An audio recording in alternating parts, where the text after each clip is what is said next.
통해서 하나님과 이 관계와 또 교회의 관계를 우리 알려면 목회자는 어떤 위치에 있는가를 바로 알아서 우리 신앙이 성장해야 될 줄 믿습니다. 우리가 믿는 하나님은 영의 하나님이십니다. 따라서 영의 하나님이시다. 이 영의 하나님이신데 아버지가 되신다. 영의 아버지. 그래서 이 아버지라고 하는 그 말 속에 여러분 귀담아 들으셔야만 됩니다. 내가 믿는 하나님이 어떤 분인가를 바로 알지 못해서 그냥 내 감정에 느낀 대로 하나님 하다가는 여러분이 범죄할 수도 있고 또 무의미한 신앙생활을 할 수가 있는 거예요. 어떤 추상적인 것이 아니라 실제적이고 확신 있는 영이라는 건 보이지 않습니다. 보이지 않지만은 분명히 존재하신데 그분이 누구냐? 바로 믿는 자들의 아버지가 되신다. 영의 아버지. 그래서 예수를 믿는 사람에게는 아버지가 둘입니다. 하나는 혈통으로 이루어진 육신의 아버지가 있고 하나는 내가 거듭나서 영적으로 되어진 영의 아버지가 계세요. 그래서 영의 아버지 하나님이라고 이렇게 가르쳐 주고 있죠. 근데 육신의 혈통으로 이루어진 육신의 아버지나 또 영의 아버지나 공통적인 것이 있어요. 그건 뭐냐면 낳았다는 거예요. 따라서 낳았다. 이 아버지와 자녀 사이에, 부모와 자녀 사이에 공통적인 것은 뭐냐면 어떻게 이루어서 관계가 이루어지냐? 낳음을 통해서 이루어져요. 낳지 않고는 관계가 이루어질 수 없습니다. 목사님, 낳지 않았더라도 나는 입양해서 키우는데 안 낳더라도 자녀인데요? 그렇습니다. 그래서 그런 사람을 향해서 가슴으로 낳았다 이렇게 말합니다. 배 아파서 낳은 것과 가슴으로 낳았다고 하는 어쨌든 낳았다고 하는 것이 공통적인 거예요.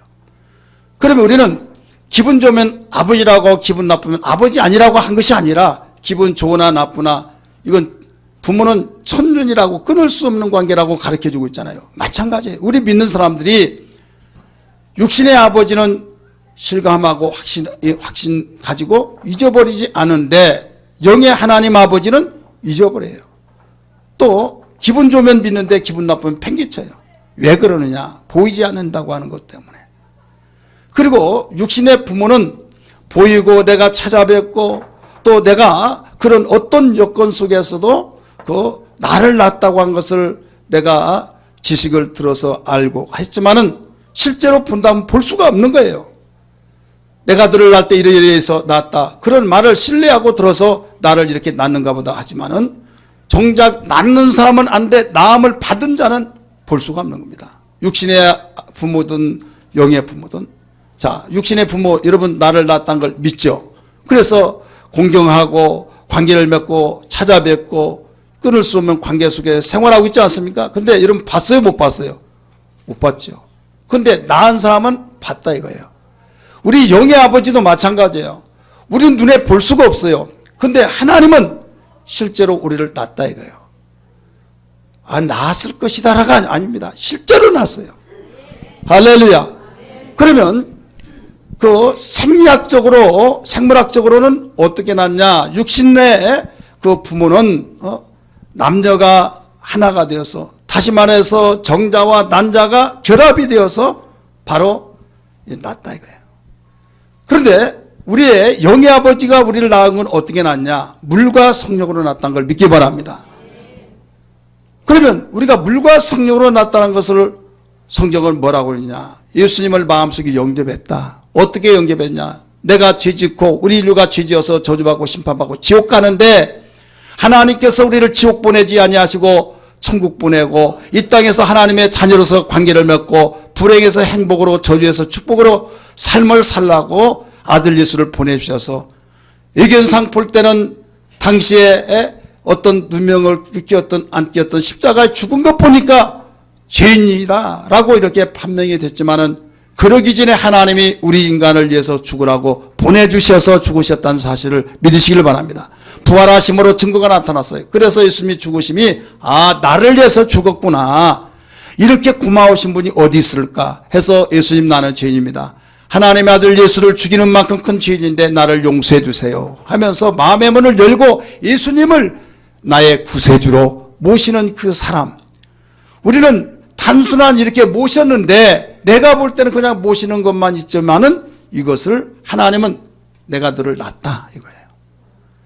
이건 혈통으로 난 것이 아니라 하나님 내 뜻으로 났다 이거예요. 인간의 방법은 어떻게 났습니까? 인간의 뜻은 바로 남녀의 결합을 통해서 하나가 됨으로써 났지만은 하나님의 뜻은 바로 믿는 자 믿음으로 난 것이다 이거예요. 그래서 요한복음 1장 12절의 말씀 보니까 영접하는 자 곧 그 이름을 믿는 자들에게는 하나님의 자녀가 되는 권세를 주셨으니 뭐라고 그랬어요? 이는 혈통으로나 육적으로 나지 않냐고 하나님의 뜻으로 나느니라. 할렐루야. 그래서 우리 인간의 방법과 하나님의 방법이 다르다 이거예요. 성경은 가르쳐 줍니다. 우리 요한복음 3장 5절에 물과 성령으로 났다고 그랬어요. 물과 성령으로 나지 않으면 하나님의 나라를 들어갈 수 없다. 야고보서 1장 18절 같이 한번 읽을까요? 시작. 그가 그 피조물 중에 우리로 한 천년매가 되게 하시려고 자기의 뜻을 따라 뭐라고 그랬어요? 진리의 말씀 우리를 낳으셨느니라. 낳다 이거예요. 추상적으로 그냥 낳았을 것이다, 삼았다, 삼은 거고 난 거 달라요. 대부분 사람들이 자녀 삼았다고 하면서 목사님들도 그렇게 설교하고 듣는 사람들이 계속 듣다가 보니까 그냥 삼았다. 우리나라 정서 속에서 보면 양자 삼았듯이 삼은 걸로만 생각해요. 성경에 양자형을 받아 이 말씀 때문에 우리 한국의 정서에 적용을 시키다 보니까 그냥 내가 배 아파서 난 것이 아니라 형님의 아들이든 누구의 아들이든 바로 내가 아들을 낳지 못했을 때 호적으로 옮겨서 양자 삼았다 이런 생각으로 생각하고 있는 사람이 있어요. 여러분 이스라엘의 정서는 양자가 어떤 의미냐면 낳은 거예요. 어떻게 낳느냐? 본체에서 난 자는 내가 실제 낳았지만은 그 하갈의 몸에서 이스마엘을 낳았어요. 그러면 분명히 누구의 아들입니까? 누구의 아들이에요? 아브라함의 아들이에요. 그러나 하갈이라고 하는 사라의 몸종이기 때문에 분명히 씨는 아브라함의 씨요 아브라함의 아들이라고 우리 한국의 정서는 서자에서 났다라고 했지만은 이것을 이스라엘 문화권 속에서는 양자다 이렇게 말한 거예요. 따라서 양자. 대부분 우리는 하나님의 아들이요 예수님도 하나님의 아들이니까 예수님도 하나님의 아들 우리도 하나님의 아들 똑같네. 예수님에게 형님 여러분 그렇게 생각을 하는 사람이 있어요. 본질이 달라요. 우리는 은혜를 힘입어서 물과 성령으로 진리의 말씀으로 거듭나서 그 양자형이라고 하는 하갈의 몸에서 태어났듯이 은혜로 태어난 그런 입장에서 하나님의 자녀고 예수 그리스도는 하나님의 아들로서 바로 그 우리에게 소망을 주기 위해서 이 세상에 보내심 받고 오셨다는 걸 믿기 바랍니다. 영원 전부터 영원까지 계실 분이라는 걸 믿으시길 바랍니다. 자, 오늘 우리는 이렇게 믿는 자는 세상에 알지 못한 비밀을 가지고 살아가는 것이 뭐냐면 하나님 아버지 하면서 눈에 보이지 않는 하나님을 우리 아버지로 모시고 살고 있다 이거예요. 얼마나 중요한지 몰라요. 우리 한번 고백 한번 할까요? 하나님은 나의 영의 아버지시다. 시작. 하나님은 나의 영의 아버지시다. 하나님은 나의 영의 아버지시다. 하나님은 나의 영의 아버지시다. 할렐루야.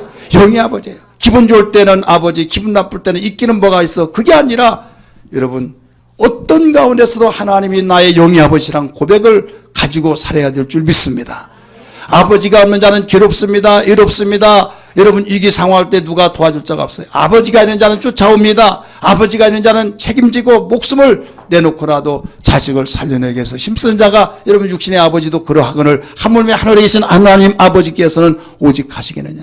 육신의 아버지는 도와주려고 하지만은 힘이 없을 때는 나는 너를 나놓고 하면 했지 나는 너를 더 이상 힘이 없어서 도와줄 수 없다. 가슴 아프다라고 하지만은 하늘에 계신 우리의 영의 아버지는 전능하신 자로 천지를 지으신 분으로서 못할 것이 없는 걸 믿으시길 바랍니다. 그 하나님 아버지를 우리가 모시고 산다 이거예요. 얼마나 행복합니까? 우리 옆에 분에게 우리는 하나님 아버지가 계시니 행복합니다. 우리는 세상에 알리보다 비밀을 가지고 삽니다. 우리 고백하세요. 할렐루야. 그러면 우리 육신으로 낳은 자녀들이 그 아버지를 중심에서 모여서 같이 사는 것을 뭐라고 그래요? 가정이라고 하죠. 가정의 구성원. 그러면 하나님께서 당신을 믿는 자를 내가 거듭났다, 물과 성령으로 낳았다, 진리로 너를 낳았다 해서 하나님의 자녀들이 하나님과 함께 사는 곳이 어디예요? 바로 영원히 살 곳은 천국이지만은 이 땅에서 살 때는 교회예요. 그래서 교회와 가정을 하나님 이 상에 세워주시고 바로 교회 직분을 세워주셨어요. 어떤 직분을 세워주시느냐? 교회의 직분이 여러 가지가 많죠. 우리 에베소 4장 11절의 말씀은 직분을 세워주셨어요. 그 이유를 12절에서 가르쳐 주는데 같이 읽을까요? 시작. 그가 어떤 사람은 사도로, 어떤 사람은 선지자로, 어떤 사람은 복음 전하자로, 어떤 사람은 목사와 교사로 삼으셨으니 이는 그 이유는 성도를 온전케 하며 봉사일을 하게 하며 그리스도의 몸을 세우려 하심이니라. 할렐루야. 하나님이 땅에 교회를 세워주셨습니다. 우리의 영적인 공동체가 되기 때문에 영적인 하나님의 가족이 함께 모여 사는 이곳을 교회이기 때문에 교회를 세우셨고, 우리가 육신이 있기 때문에 육신으로 함께 더불어 살고 어려운 위기 속에서 함께 도우면서 또 기쁠 때 나누면서 살라 해서 우리 육신에 가정이 있는 거예요. 그래서 가정도 교회도 하나님이 세우셔서 이 두 기관은 하나님이 친히 세우셨다는 것을 알아야 될 줄 믿습니다. 이것은 너무 중요한 거예요. 어떤 사람은 교회는 중요한데 바로 가정은 별로다 해서 지탄을 받는 사람이 있고, 어떤 사람은 가정이 최고 중요해 교회는 나에게 여가 생활 속의 한 부분이다 생각한 사람이 있어요. 아니에요. 끊을래 끊을 수 없는 이 관계입니다. 사람이 왜 죽느냐? 병 때문에 죽는다. 어떤 병에 죽느냐? 속에 있는 병만 가지고 죽는 것도 아니고 또 겉에 있는 병만 가지고 죽는 것도 아니에요.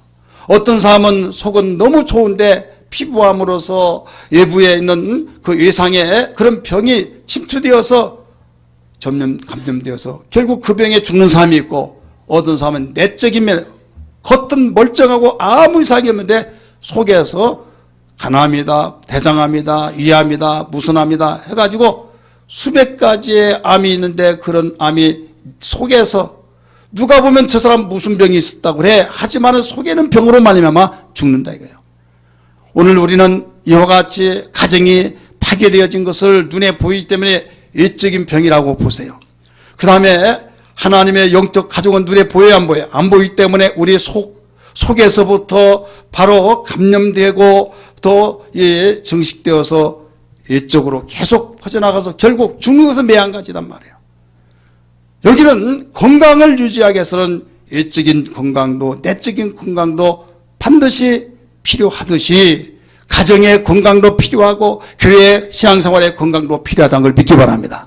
오늘 여기에서는 목회자 주의를 통해서 하나님께서 무엇을 가르쳐 주는가 하면 영적인 공동체인 교회에 대해서 가르쳐 주셨기 때문에 교회를 하나님께서 당신의 종을 세우셨는데 바로 목회자를 세우셨다 이거예요. 어떤 누구든지 교회 생활을 하면 신앙생활을 하면 목회자의 그 관계를 끊을 수가 없는데 기분 나쁜 목회자 바로 이 머리에서 다 지워버리고, 기분 좋으면 목사님 기분 나쁘면 팽개치고, 어떤 사회 지탄을 받으면 나도 교회 다니지만 하면서 목회자를 헌신짝까지 여겨버리고 하다가 보니까 기분 좋을 때는 우리 어머니 하다가 당신 어머니 왜 그러냐 그러면 내 어머니 아니다고 해버린다고 한다면 어떻게 되겠냐 이거죠. 여러분, 담임 목회자는 어떤 자이냐 오늘 우리는 알아야 될 줄 믿습니다. 내 백성이 지식이 없어서 망했다고 말씀했어요. 그렇다면 내가 섬기는 교회의 담임 목회자는 어떤 사람이냐.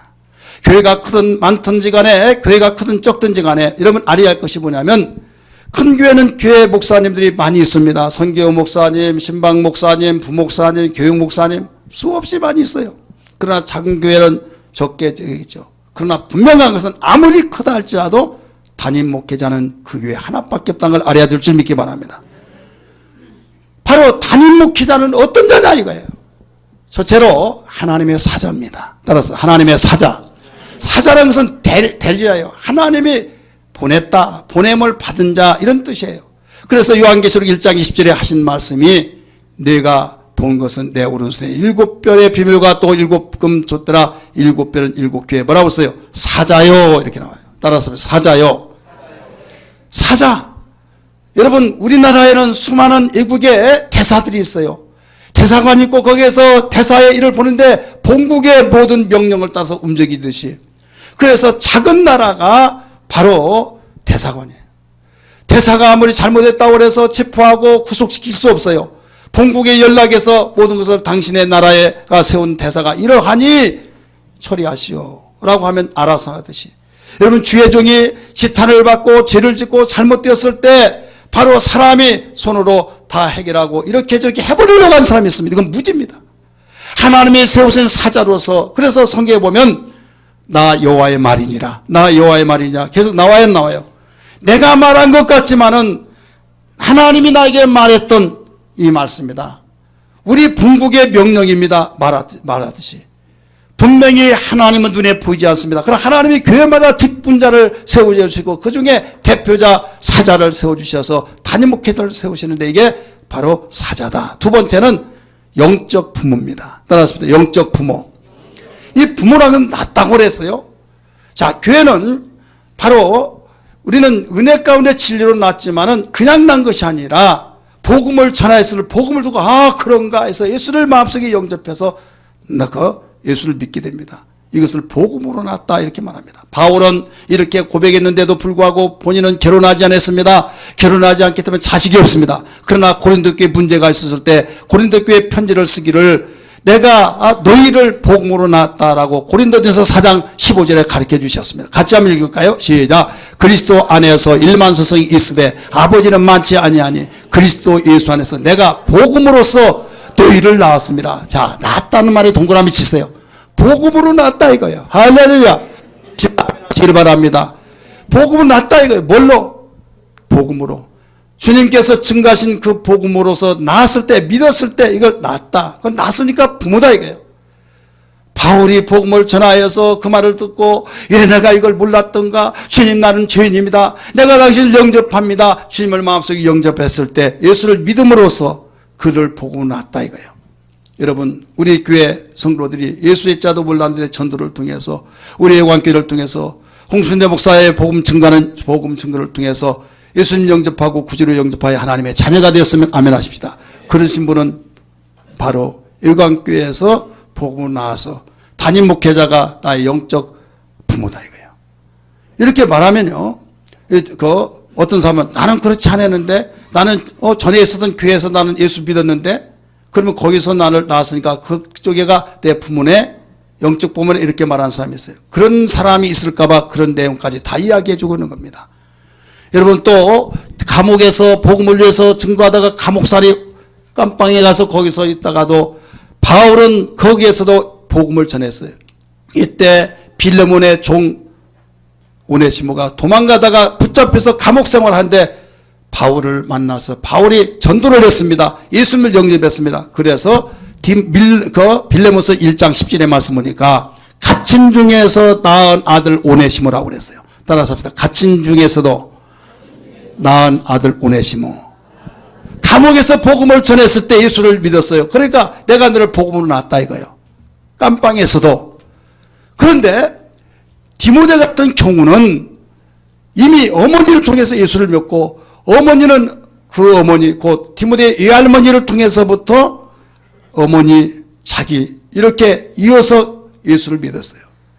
그래서 나중에 바울을 만나서 바울과 함께 믿음이 돈독해져 성장했어요. 그래서 바울은 특별히 그를 향해서 뭐라고 하는가 하면 디모데전서 1장 1절에 2절에 말씀 보니까 거기에 이렇게 나옵니다. 믿음 안에서 참 아들 된 디모데에게 편지하는 이렇게 나옵니다. 따라서 합시다. 믿음 안에서 참 아들 된 이미 어머니를 통해서 예수를 믿어서 복음으로 낳았지는 않았지만은 어렸을 때 가슴으로 낳은 아들이란 말이 있듯이 거기에 믿음 안에서 참 아들 된 디모데라고 말했고 디모데후서 1장 2절에서도 사랑하는 아들 디모데에게 이렇게 말하죠.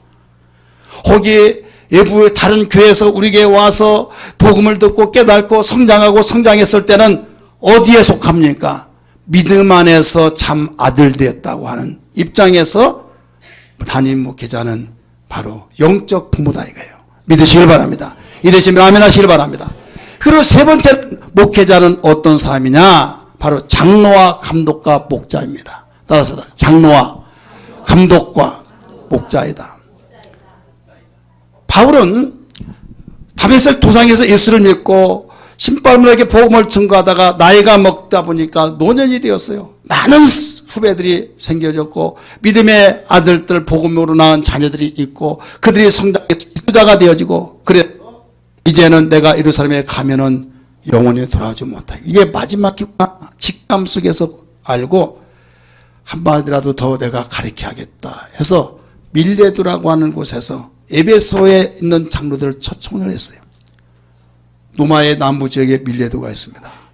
바로 거기에서 에베소에 있는 그 장로들을 초청했는데 그 장로들을 향해서 17절부터 36절까지 계속 나옵니다만은 다 읽어서 놓고 17절 보세요. 바울이 밀레도에서 사람을 뭐라고 그랬어요?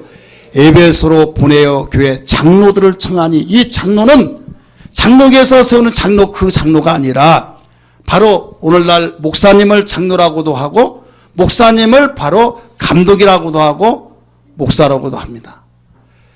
28절 말씀 보세요. 여러분은, 이 여러분이라고는 지금 누구를 말하고 있어요? 누구를 말하고 있어요? 지금 다른 데 갔다 온 사람은 몰라요. 모문적인데 생각은 다른 데 갔다 오고 까막까막하면 무슨 뜻인지 몰라요. 여러분은, 이 말은 지금 에베소에 보내서 장로를 초청했는 그들을 말하고 있어요.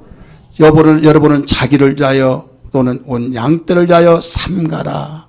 성령이 그들 가운데서 여러분은 장로들, 감독자로 삼고, 이렇게 나와요. 감독자. 그러면서 하나님이 자기 피로 사신 교회를 보살피게 하시느니라, 교회를 치게 하시느니라. 목자의 어원 속에 나온 목사를 말하고 있어요. 그러므로 목회자는 장로요, 감독이요, 그 다음에 목사예요. 목자예요. 그러면 어떨 때는 그 감독이라고 했고 어떨 때는 장로라고 했고 어떨 때는 목사라고 하느냐. 예수님의 제자들이 사도입니다. 예수님의 밑에서 배우고 함께 했을 때는 사도라고 그랬어요. 그들이 예수님이 부활하신다는데 네가 나를 사랑하느냐. 예, 사랑합니다. 내 어린 양을 먹이라. 내 양을 치라 했을 때는 교인들을 모아놓고 양무리가 양을 치듯이 바로 이렇게 목회했을 때는 목사라고 그랬어요. 그리고 양을 칠 때 제대로 잘 가르치고 잘못하고 이리 가고 저기는 가지 말아가 모든 것을 진두지휘하면서 했을 때는 감독자라고 말했어요. 공사판에서 감독하시죠. 설계들을 보고 감독하지 않습니까? 자기의 감정대로 감독한 것이 아니라 분명히 어떤 분례를 보고 감독한데 그 감독은 설계도에 의해서 감독한 것처럼 하나님께서 말씀하신 성경을 보고 감독하고 복음을 기준화해서 감독하고 있다는 걸 믿기 바랍니다. 그 다음에 장로라는 것은 이제는 똑같이 목사님들이지만은 노년이 되어지고 은퇴하고 후배를 양육하고 또 많은 사람에게 그 분야에서 경륜을 쌓고 늙은 자가 되고 권위자라고 했을 때는 장로라고 합니다. 그래서 젊은 장로들을 모아놓고 고별 간증 설교했던 것이 사도행전 20장 17절 이하의 말씀이에요. 한마디로 말해서 여러분의 담임 목사는 때로는 감독자로서의 감독을 하고 때로는 목자 같은 심정으로 양을 치듯이 돌보고 싸매고 병든 데 치료해주고 가지가지 푸른 초장으로 쉴만한 물가로 인도할 뿐만 아니라 때로는 권위 속에서 존경을 받고 거기에서 아름다운 이 모든 관계를 맺어가는 질서를 유지하는 이런 관계가 바로 이루어지고 있다는 것을 알아야 될 줄 믿습니다. 그럼에도 불구하고 나 스스로 나 혼자 나는 누구의 터치를 받기를 싫어 나 혼자 편안하게 신앙생활 하겠어 라고 생각하는 이런 사람이 있다고 한다면 여러분 큰 잘못인 겁니다. 오늘 목회자 주의를 통해서 알아야 할 것은 신앙생활에서 담임 목사가 있다는 것은 너무 중요한 겁니다. 담임 목사가 없이 스스로 신앙생활 하려고 한 사람 여러분 잘못 생각한 것도 한참 잘못 생각하고 있는 거예요. 어떤 분 우리 교회 와가지고요 주일날 나오지 않아서 어찌 못 나오셨습니까? 예? 깜짝 놀라 어멀보 뭐란 거예요? 왜 그러냐고 그랬더니요 순복음교회를 다니는데 큰 교회 다니다가 나가지 그러더라도 누가 애 안 나오냐 말도 하지 않고 너무나 편한데 개척교회 나오다 보니 왜 안 나오냐 자기는 어떻게 알았어요 목사님이에요? 몇 명 보이지 않는데 왜 모릅니까? 그러니까 나중에는 왜 그러냐고 그랬더니 제가 전에 다녔던 교회는요 안 나오더라도 누가 안 나왔는지 모르고 그런 말을 듣지 않아서 너무 편안했습니다. 이러는군요 하면서 그게 좋아서가 아니라 굉장히 부담스럽다고 하더니 나중에는 몇 달 있다가 이사 갑니다. 이사 가버리더라고요. 왜 그럴까요? 왜? 나 편안하게 살고 싶다 이거예요. 내가 시간이 있으면 교회 나가고 시간 없으면 교회 안 다니고 그럴 수도 있지. 자기의 개방적인 신앙생활. 여러분 합리적으로 볼 때는 맞는 것 같지만 그렇지 않아요. 어떤 분은 교회 생활하면서 우리 애관교회는 목사, 후보사, 또 사모, 선교사, 단사만 교회 다니는 사람이기 때문에 나는 못 다니겠습니다. 그래서 멀리 이사 가려고 이야기한 사람이 있어요. 그러면서 들려오는 말에 뭐라고 하면 어떻냐고. 너무 편해. 우리 교회는 3,000명 모인 교회인데 내가 가고 싶으면 가고 나 등록하지 않고 다니는데 너무 편하다고. 그 편한 줄 알았죠. 그러면서 그렇게 생각하지 말라고, 생활하지 말라고, 왜 그게 매가지고 막 으라오라면 다고 이렇게 하라면 이렇게 하고 왜 구속받으려고 하냐고. 신앙생활은 편안한 것이 신앙생활이다고, 나보라고, 나는 자유를 얻었다고 이렇게 생각하고 있다 이거예요. 제가 어떤 분에게 전도하면서 물어봤어요. 어느 교회 다냐고 그랬더니 뭐 묻거래. 교회 안 다니죠 그랬더니 아니요 다니긴 다니. 왜 근데 교회 이름을 모르냐고 그랬더니 교회 이름을 몰라요. 그럼 담임 목사는 무슨 이 사람이 조남이 어떻게 되면 교회 이름도 모르는데 이러면 담임 목사 이름 알아요? 담임 목사 이름도 모른다 이거예요. 그러니까 그 속에는 담임이 있어요 없어요? 없어요. 그럼 이름 아는 사람은 담임 목사 알아요 몰라요? 아는 것이 아니라 이름 안다 할지라도 내 속에 담임 목사님 없으면 담임 목사 없는 거예요. 우리가 부모가 싫고 가정이 싫어서 뛰쳐나갔을 때 편안한 것 같지만은 어려운 일이 닥쳐왔을 때 어떻게 되겠습니까? 어려운 일이 닥쳐올 때는 반드시 그가 가정이 귀하다는 걸 알게 됩니다. 내가 이러지 않았을 텐데 집에 있었으면 내가 이런 고통을 받지 않고 우리 부모가 쫓아오고 우리 형제들이 쫓아오면서 왜 그러냐고 했을 텐데 내가 왜 이렇게 개고생하나 라고 하면서 그제야 후회를 한다 이거예요. 그분이 그렇게 말했던 사람이 여러분 10년 후에 어떻게 됐습니까? 목사님 누구세요? 그랬더니 저 아무개 집사입니다. 어쩐 일이냐고 10년 후에 전화가 왔어요.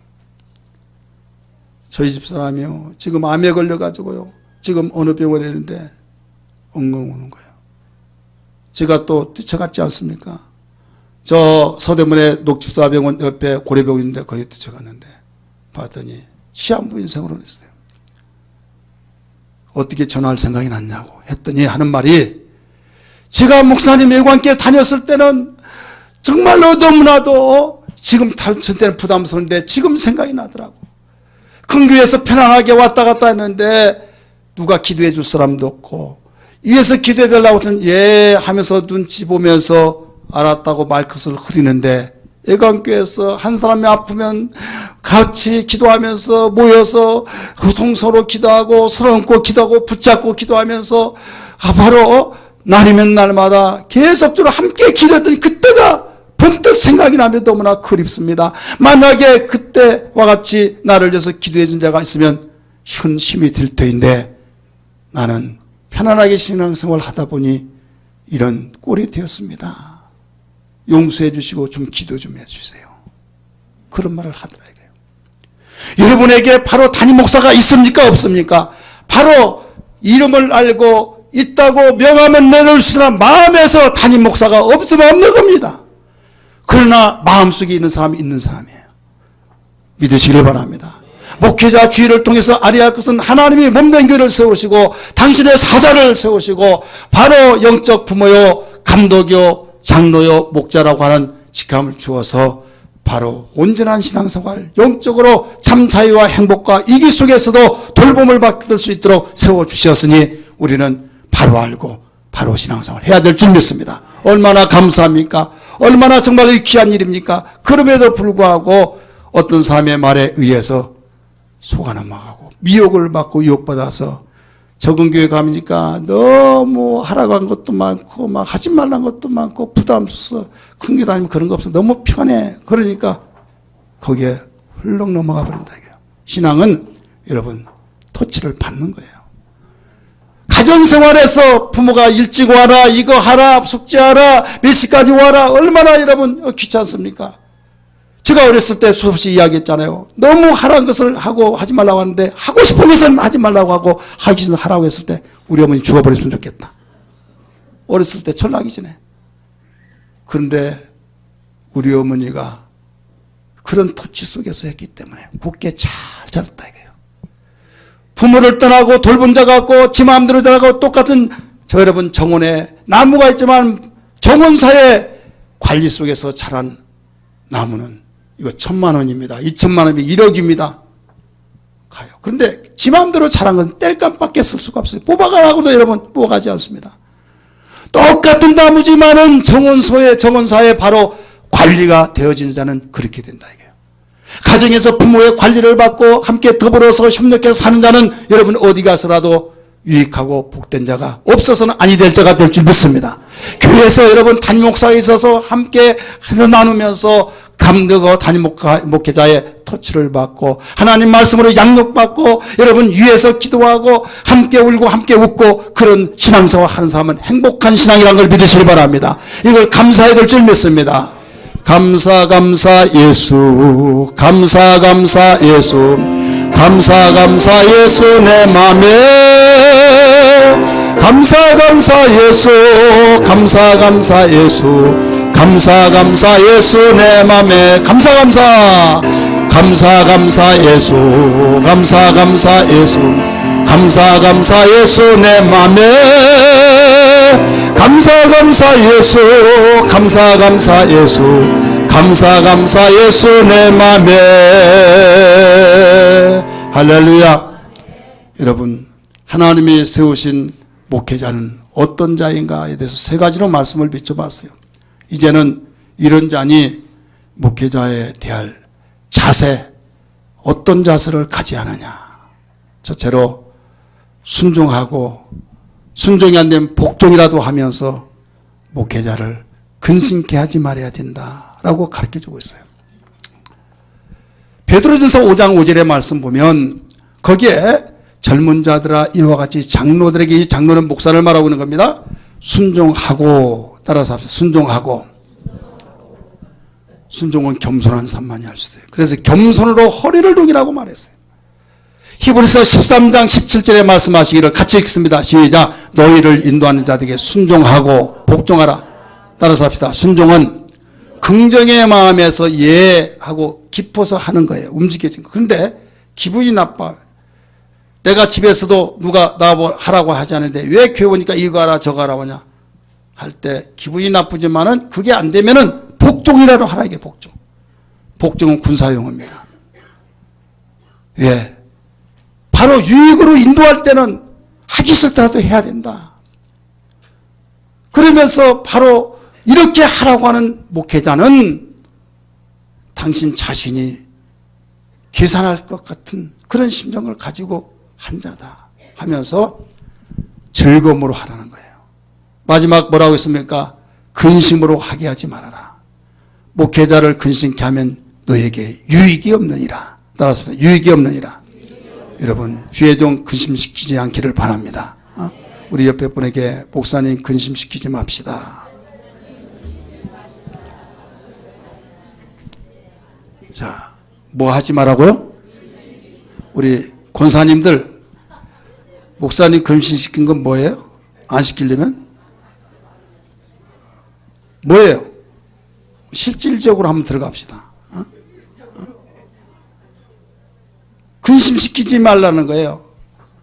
작년에는 장로님과 장로님 가정과 안수사님이 헌신 예배를 준비하세요. 그래서 올해는 권사님들이 좀 해주세요 라고 한 달 반쯤 이렇게 전에부터 했어요. 다 못한대. 내가 밤잠을 못 잤어요. 근심하느라고.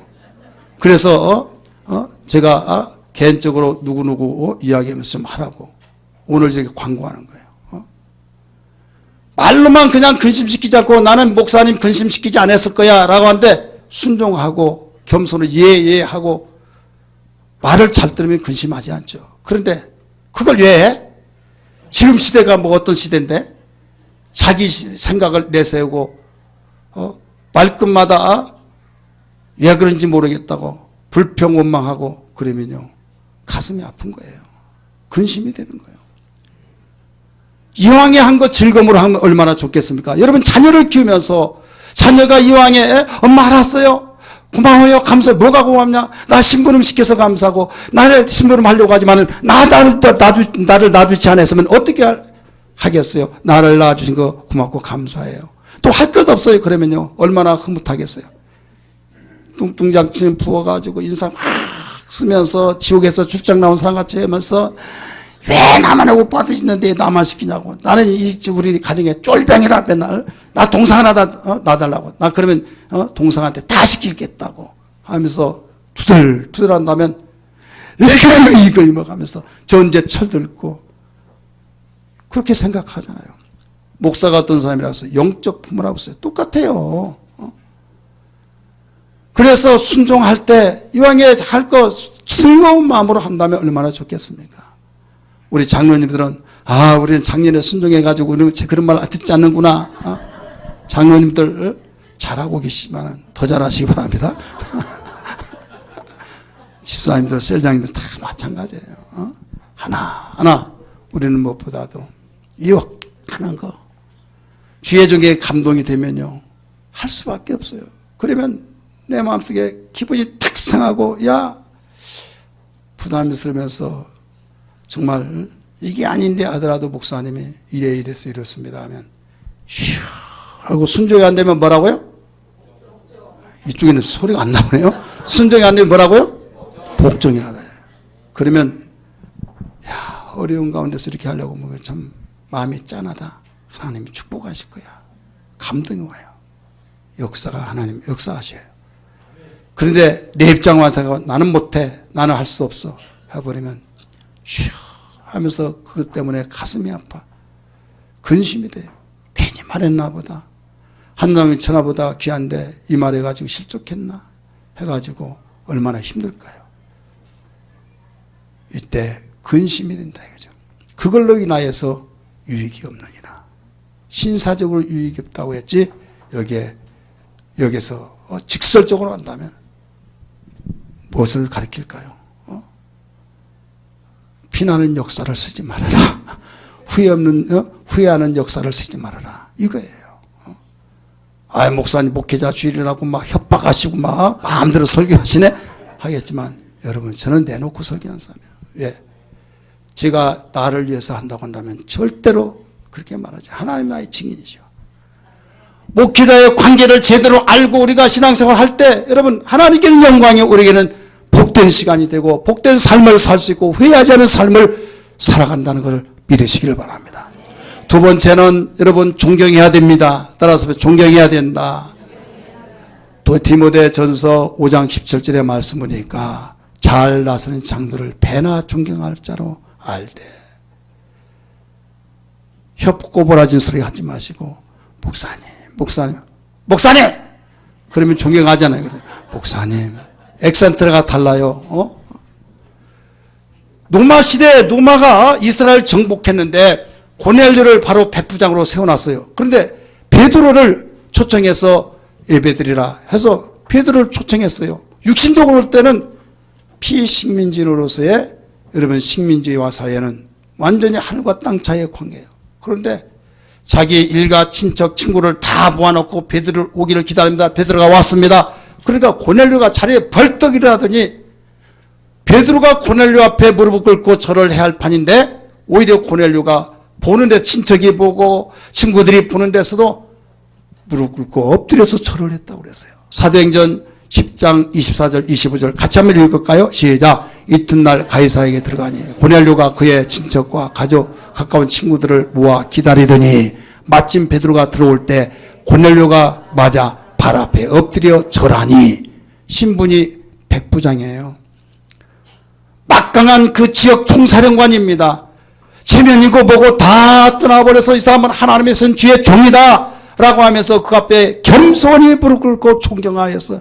이렇게 엎드려 절을 하면서 맞이했던 것은 겸손하지 않으면 존경하지 않으면 그럴 수 없다는 걸 알아야 될 줄 믿습니다.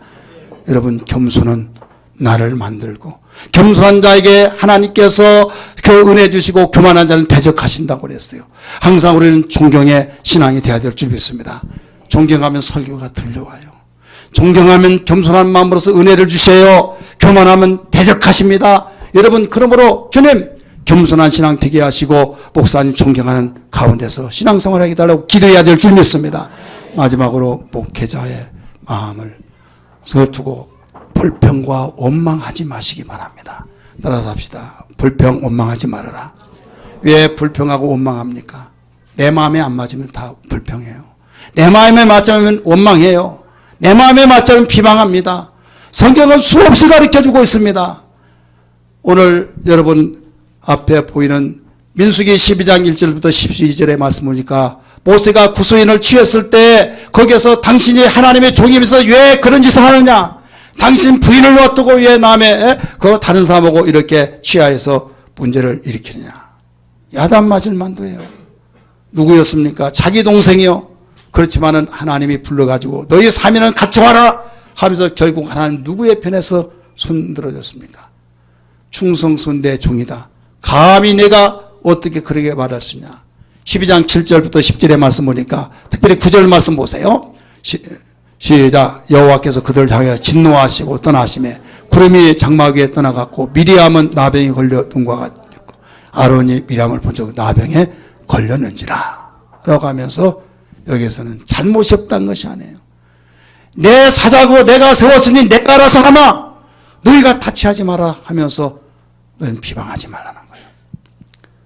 여러분이 민수기 13장 14장 잘 알 거예요. 12명의 정탐꾼 중에서 10명이 비방하고 원망했을 때 온 백성들을 수라장으로 아니 절망과 좌절 애곡의 소를 만들어버렸던 그들에게 어떤 결과가 나왔습니까? 16장의 말씀 보면 여러분 고라자손이 그 250명을 주동해가지고 문제를 야기시켰을 때 여러분 거기에서 하늘에서 불이 내려오고 땅이 갈라져서 그들이 매장이 되어진 사건들이 얼마나 많이 납니까?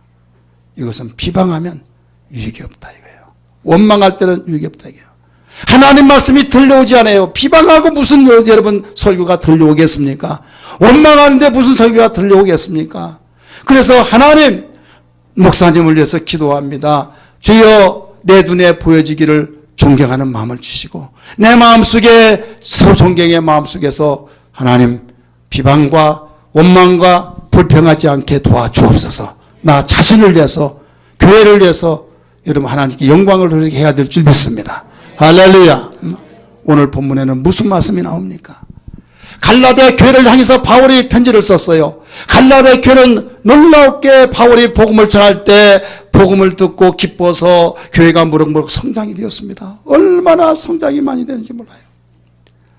바울은 목회자이지만 선교사의 그 일이 더 가깝기 때문에 다른 곳에 가서 복음을 또 전해서 교회를 세웠습니다. 들려온 소리가 나와요. 당신이 있었을 때는 갈라디아 교회가 아주 아름답게 성장하더니 당신이 떠나고 난 뒤에 문제가 생겼어. 무슨 문제예요? 그 교회 당신 완전히 원수처럼 여기던데 무슨 소리냐고.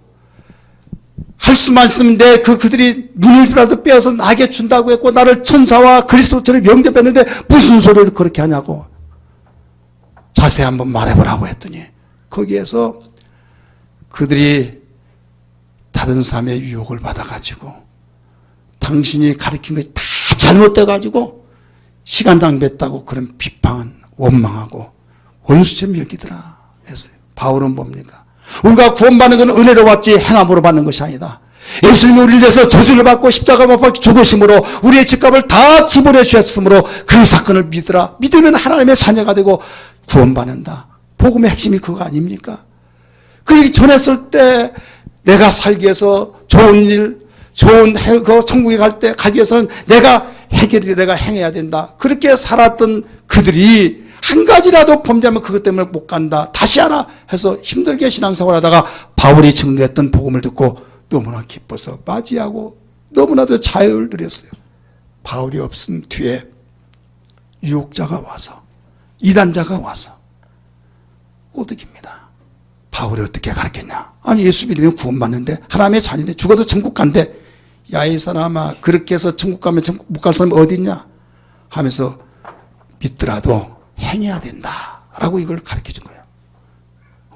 그래 어쩐지 바울이 가르쳐준 대로 믿으니까 처음에는 싶었는데 나중에 이렇게 해서 천국 가나 이렇게 마음먹었는데 맞아 하면서 그 말에 넘어가가지고 자기가 시간 낭비하고 바울이 잘못 가르친 것을 알고 막 분노하면서 원수처럼 여겨버렸다 이거죠. 바울이 그 말을 듣고 가만히 있을 수가 없었어요. 바울은 어리석도다. 갈라디아 사람들아, 십자가에 못 박혀 죽으신 예수가 밝기도 나는 보이기를 너희를 누가 꼬드기느냐, 너희가 성령으로 시작했다가 육체로 마치려고 하느냐 하면서 오늘 본문의 4장 15절의 말씀이니까 너희의 복이 지금 어디 있느냐 말씀하셨어요. 따라서 합시다. 너희의 복이 지금 어디 있느냐. 복으로 시작해서 복으로 진행하다가 이제 육체로 맞춰버려서 너희들이 복이 지금 어디 있느냐, 복이 중단되고 막혀버렸다 하면서 지적을 해준 겁니다. 16절의 말씀 보니까 너희가 다른 사람의 말을 듣고 나를 그렇게 그리스도와 천사같이 받들어 주면서 할 수만 있으면 눈이라도 빼앗은 나를 주려고 했던 너희가 나를 원수로 여겼느냐라고 16절에서 가르쳐주고 있습니다. 이렇게 바뀌어져 버렸어요. 그러면서 내가 늦은 감이 있지만은 너희들 포기하지 않겠다. 해산의 수고를 해서라도 내가 다시 돌려놓고 말겠다 라고 하면서 이미 낳은 자녀가 다시 낳을 정도로 힘들게 해산의 수고를 할지라도 내가 언성을 높여서 너희가 듣기 싫다 할지라도 반드시 나는 너희들이 정상으로 돌아오기를 원한다. 부모의 가슴을, 목회자의 가슴을 그대로 이야기해 준 말씀이 본문의 사건의 말씀입니다. 믿으시길 바랍니다. 사랑하는 성도들이요, 목회자의 가슴은 어떤 가슴입니까? 목회자의 가슴은 하나님을 대변하는 하나님의 가슴이라는 걸 믿으시길 바랍니다. 따라서 하나님의 가슴이다. 목회자의 가슴은 하나님을 대변하는 하나님의 가슴이에요. 갈라디아 1장 10절의 말씀 보니까 내가 사람을 기쁘게 하랴 하나님을 기쁘게 하랴, 사람을 좋게 하랴 하나님을 좋게 하랴. 사람을 좋게 하고 사람을 기쁘게 한다면 나는 그리스도의 종이 아니니라 라고 말씀했어요. 그렇기 때문에 사람들의 눈치를 보기 위해서 내가 설교를 하고 사람들이 듣기 좋은 소리만 하는 것이 아니라 나는 하나님의 심정을, 하나님의 가슴을 가지고 하나님을 대변하면서 너희들을 대하는 자다 하면서 하나님이 세운 사자이기 때문에 하나님의 가슴, 하나님 눈에 안 보이잖아요. 하나님의 가슴을 대변하는 가슴이라고 가르쳐주고 있는 겁니다. 믿으시길 바랍니다. 그리고 부모의 가슴이라고 가르쳐주고 있습니다. 따라서 부모의 가슴, 오늘 4장 19절 20절에서 잘 가르쳐주고 있습니다. 우리 같이 읽을까요? 자녀, 나의 자녀들아, 너희 속에 그리스도의 형상을 이루기까지 다시 너희를 위하여 해산하는 수고를 하노니. 여러분, 주의 종은 부모의 가슴을 가지고 있어요. 여러분이 오해를 한다 할지라도, 여러분이 별별 생각을 한다 할지라도 하나님은 하시지, 누구의 눈치를 보는 것이라 부모이기 때문에, 영적 부모이기 때문에 해산의 수고를 한다 할지라도, 목사님 그런 소리를 들어가면서 참아야만 됩니까? 여러분, 자식이 부모 없다고 했잖아요. 이게 목회자의 가슴이에요. 여러분, 주의 종이 목회자의 가슴, 목회자가 바로 부모의 가슴이라는 걸 분명히 믿기 바랍니다. 평상시에도 설교를 들어서 아시겠지만은 부모 없이, 담임 목회자 없이 신앙생활하는 사람, 여러분 조심해야만 됩니다. 내가 편한 것이 항상 편한 것이 아니고, 내가 이기 없이 나는 항상 배려의 길을 가지고 나는 형통한다고 생각하지 마세요. 우리는 영적 생활이나 범사의 생활이나 우리는 내일 일을 모른다는 걸 알아야 될 줄 믿기 바랍니다. 여기서 알아야 할 것이, 솔로몬과 다윗을 여러분 잘 알잖아요. 다윗의 아들 솔로몬의 생애와 다윗의 생애를 보세요. 솔로몬이 잘 나가고 정말로 지혜로운 왕이고 부와 영화를 누리며 40년 동안 통치하면서 한 번도 전쟁이 없었습니다. 황금 덩어리를 길바닥에 바로 아스팔트 깔듯이 깔았습니다. 그런데 말년에 가서 우상을, 하나님이 가장 싫어하는데 우상을 섬겼어요. 이때 그 우상으로 말미암아 나라가 두둥강이 나간다는 사실을 가르쳐줬어요. 시작은 잘했는데 지혜왕으로 되어서 부와 영화를 누리는데 끝을 잘못 맺었어요. 그런데 다윗은 시작을 잘 맺고 끝을 잘 맺어서 성군이라고 말합니다. 이스라엘 국기가 바로 다윗의 별이에요. 그러면 다윗은 완벽한 사람이냐? 아니에요. 똑같이 죄를 지었어요. 다윗은 세 가지 죄를 지었습니다. 크게. 하나는 간음죄, 하나는 살인죄, 세 번째는 교만죄. 인구조사에서 하나님이 전쟁을 함께 하셔서 하나님이 이기게 하셨다고 한 그 마음이 어느 순간에 바로 병사들이 싸울 수 있는 늠름한 백성들이 많이 있을 때 된다. 그런 마음이 은근하게 들어왔을 때 그것이 바로 세 가지 죄로 우리 정리를 해버렸어요. 그러나 솔로몬은 한 가지 죄, 교만죄로서의 우상성기는 죄. 자, 누가 많이 죄를 졌습니까? 다윗이. 근데 다윗은 바로 끝을 잘 맺었어요. 솔로몬은 한 가지 죄밖에 지지 않았지만은 끝을 잘못 맺었어요. 그 이유는 다윗에게는 선지자가 있었어요. 하나님의 사자가 있었어요. 요사의 말로 말하면 바로 목회자가 있었어요. 다윗이 잘못했을 때 나단 선자가 나와서 이 비유를 들으면서 왕이요 어떤 농사지는 농부 양을 키우는 그 양치기가 있는데 한 마리 양을 치는 사람이 100마리 양을 치는 사람이 있습니다. 100마리 양을 치는 사람이 한 마리 양 치는 사람 뺏어가 버렸습니다. 어떻게 하시면 좋겠습니까? 누구냐? 당장 그 사람을 불러오라. 내가 가만 놔두지 않겠다 했더니 나단사이가 왕에게 당신입니다 라고 말했다. 삿대질하면서 왕에게. 그럴 때 무릎 꿇고 주여 용서해 주옵소서 통곡을 했어요. 그에겐 두 사람의 선지자가, 전남 선지자가, 병으로 말하면 주치의사가 있었어요. 바로 나단 선지자와 갓 선지자가 있었어요. 근데 솔로몬은 선지자가 없었어요. 그럼 왜 없느냐? 다윗은 믿음이 있기 때문에 나를 명령하고 나에게 감시하고 나를 터치해 줄 선지자가 있어야 된다 해서 특별히 나단 선지자와 갓 선지자를 모셔서 나에게 잘잘못을 가리지 말고 항상 제대로 하나님 말씀을 전해 주시오. 세워놨어요. 솔로몬은 세우지 않았어요. 그게 바로 다른 점입니다. 여러분, 우리는 신앙생활하면서 나에게 담임 목사가 있다는 것이 얼마나 이렇게 큰 축복이고 얼마나 큰 귀한 보배고 얼마나 귀한 것인지. 여러분에게 비록 담임 목사가 홍순대 목사지만은 내 안중에 담임 목사가 없다고 한다면 불행이에요. 이해가 되시면 아멘 하시기 바랍니다. 주님, 목회자 주의를 통해서 나에게 주의 종이 있게 하여 주시고 깨닫게 해 주시사오니 평생에 주여 담임 목사의 지도를 받으면서 하나님 잘 섬기고 복된 삶이 되게 하여 주옵소서. 시험 들지 않게 하여 주시고 시험 들었을 때도 일어나게 도와주시고 겸손으로 주님 승리자가 되게 하여 주옵소서. 복을 누린 자가 되게 하여 주옵소서. 이런 신앙 되기를 주의 이름으로 축원합니다. 할렐루야. 기도하겠습니다.